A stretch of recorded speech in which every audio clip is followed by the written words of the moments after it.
Hello, gorgeous. Welcome back. Today, I wanted to talk to you about boundaries, natural consequences, and meta updating.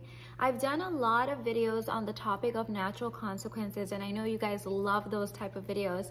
Recently, I've noticed that I've been getting new comments on those older videos, so I thought, okay, let's go ahead and revisit this concept, okay?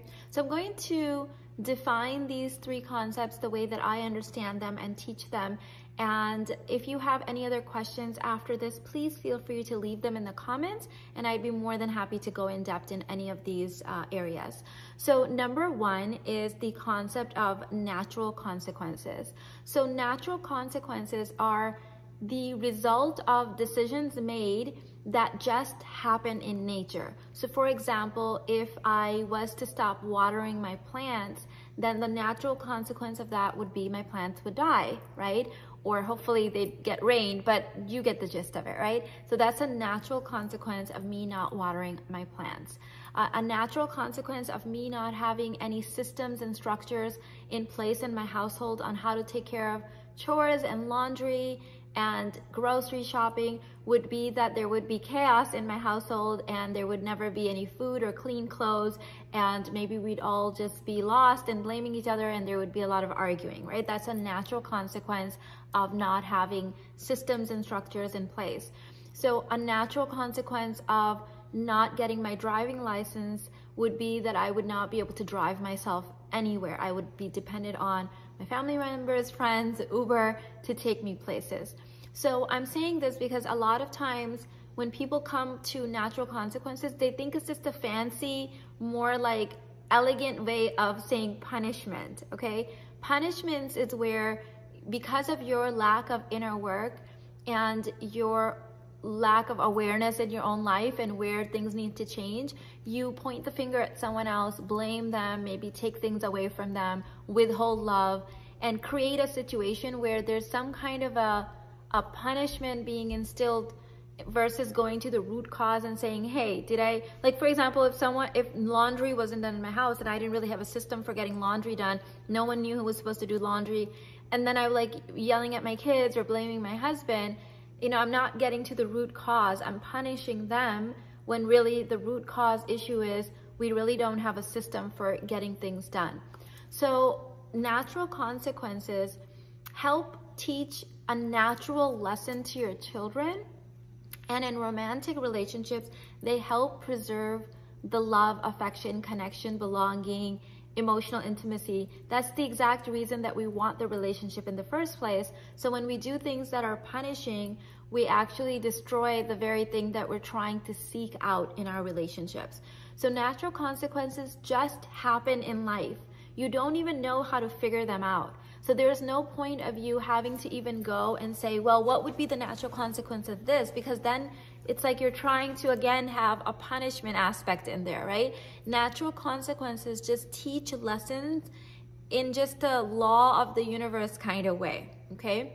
And yes, if there is a natural consequence happening and then someone needed advice or they wanted more guidance, you could be there as a mentor or a guide and say, it's interesting that you didn't study for this test and now you're upset that you didn't get the grade that you wanted, right? Like you can help the process, but honestly, you don't even need to, because it is just a natural process of learning from those experiences, okay? Now, one of the comments that I get is that, why can't I just share my feelings? Like, why can't I just like say what I'm feeling?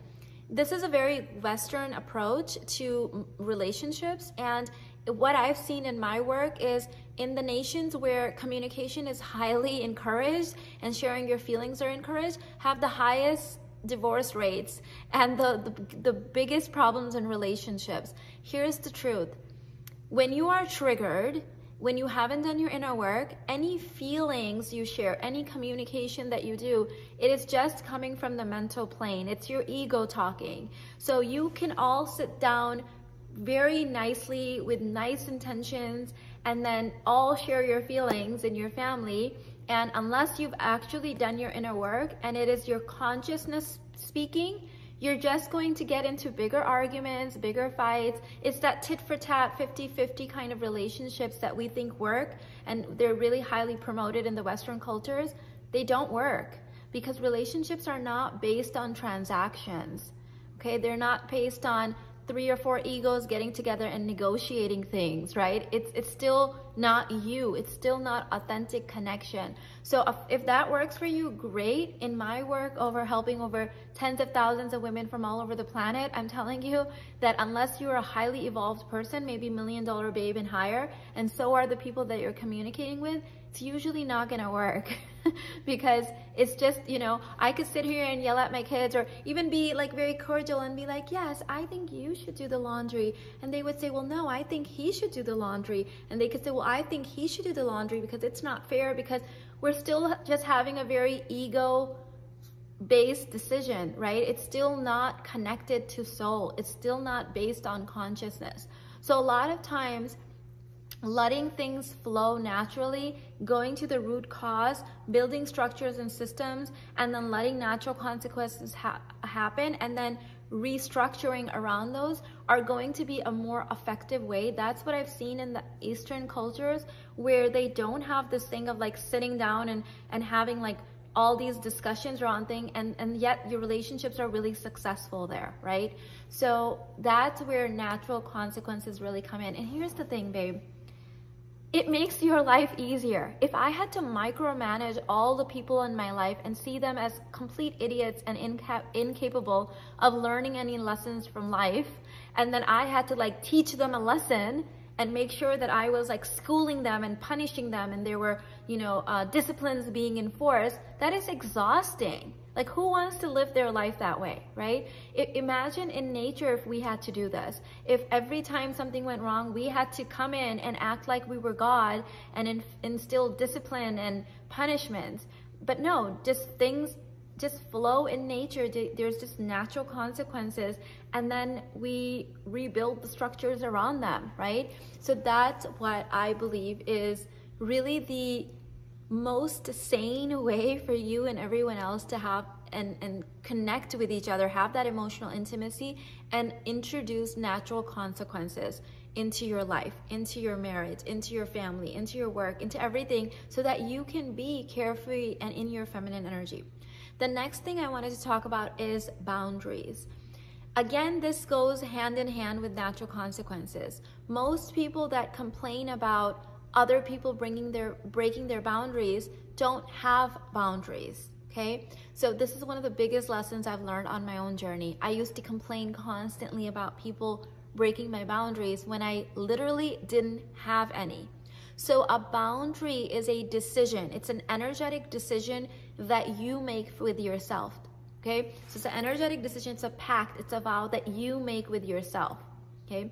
So an example of this might be that I decide that I'm no longer available for this type of a relationship, whatever that type is, very clearly defined.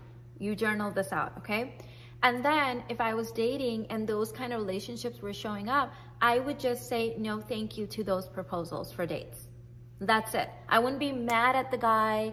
I wouldn't be like going on a date with him and then like huffing and puffing and upset and calling all my friends and telling them, you won't believe this. No, I would just say no thank you. Energetic boundary, done, right? If I had a boundary with myself that I don't eat certain kinds of foods because they make me feel bad and they make me bloated or whatever, then I would not put myself in a situation where that food was in front of me. I wouldn't have it in my house. I wouldn't, maybe if I went to a party and someone else was eating it, I wouldn't put it on my plate. I wouldn't even like have it in a situation where it would end up in my mouth, right? That's an energetic boundary. I wouldn't be mad at the host because that's not her responsibility. It's my responsibility, right? So same thing in relationships and marriage and parenting.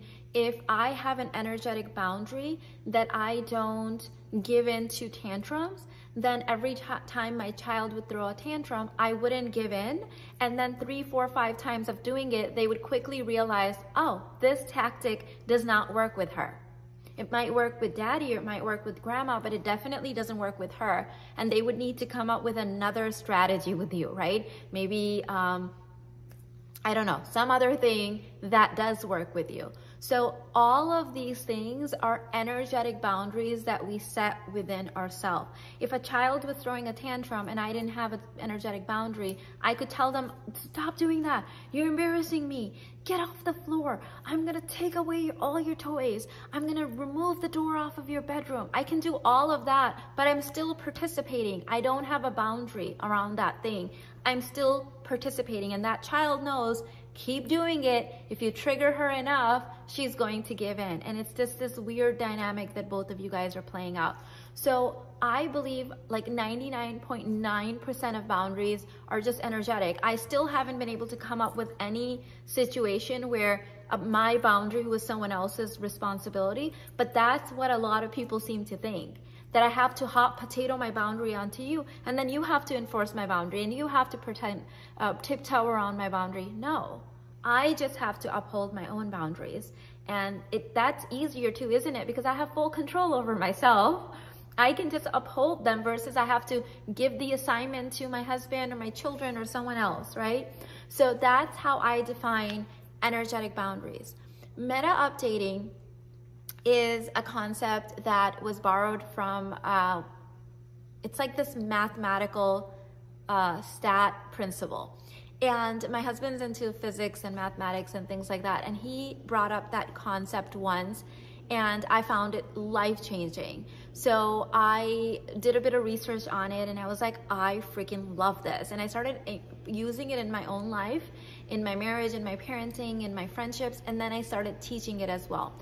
So meta updating is this concept. I'm like totally zoning out on the word. I think it's the Bayesian principle is the correct official term where it comes from. But we just use the word meta updating. By the way, this is an official term. You can like Google it.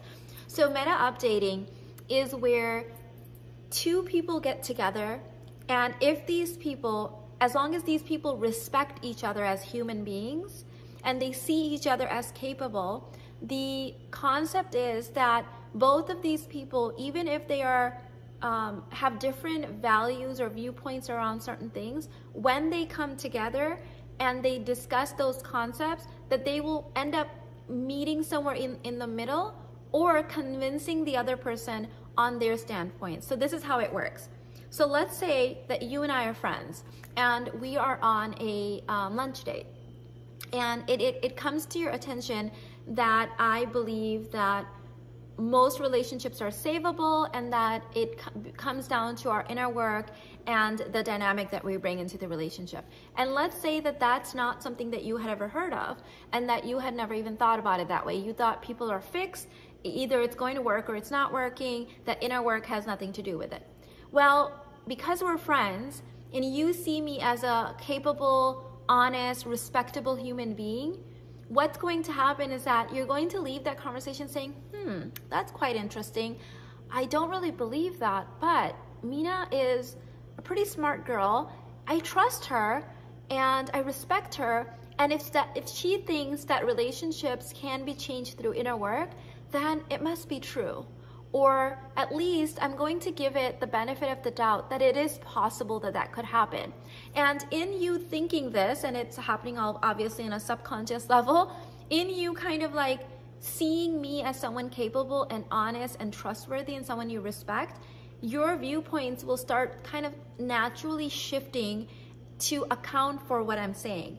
Now, let's say that you and I met for lunch, same concept, and I believed that relationships were growth mindset, they required inner work, and they could change. And you believed absolutely not. That's not true. They're fixed. Either you get along or you don't get along. And I tell you, well, that's dumb. I can't believe you think that. Of course relationships can be changed, okay? Well, what am I doing right now?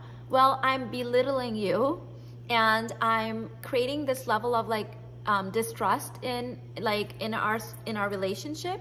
I am trying to convince you that my viewpoint is right. All of a sudden, you're losing respect for me. You can't trust me anymore.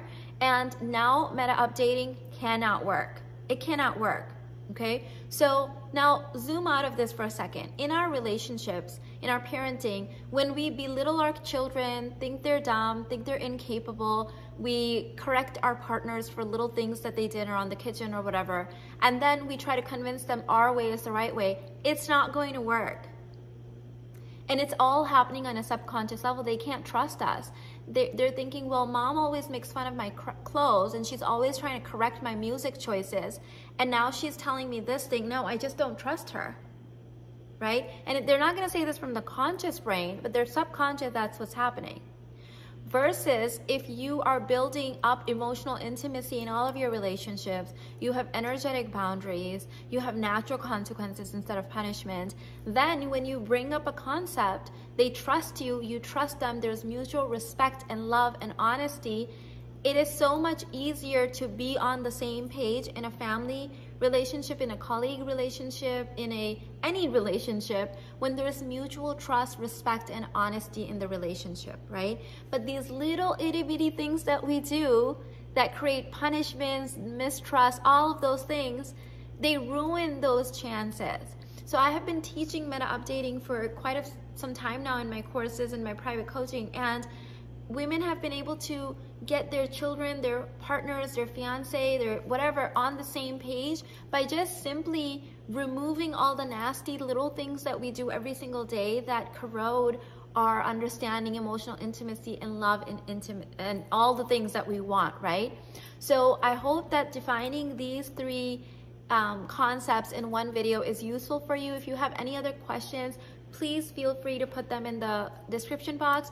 Quick announcement, you guys know my once a year holiday/birthday sale is happening on November 22nd, 2022. It is currently pre-early access for my email community. We've been doing private live streams for the email community, celebrating, having so much fun. You are missing out if you are not on my email list. I don't want you to miss out. If you want to be on it, it is linked in the description box. This year's code is Quantum Babe, one word, and it gets you 22% off all of my courses, bundles, and intensives, okay? So come celebrate us in the email family, and I'll see you in the next one. Bye.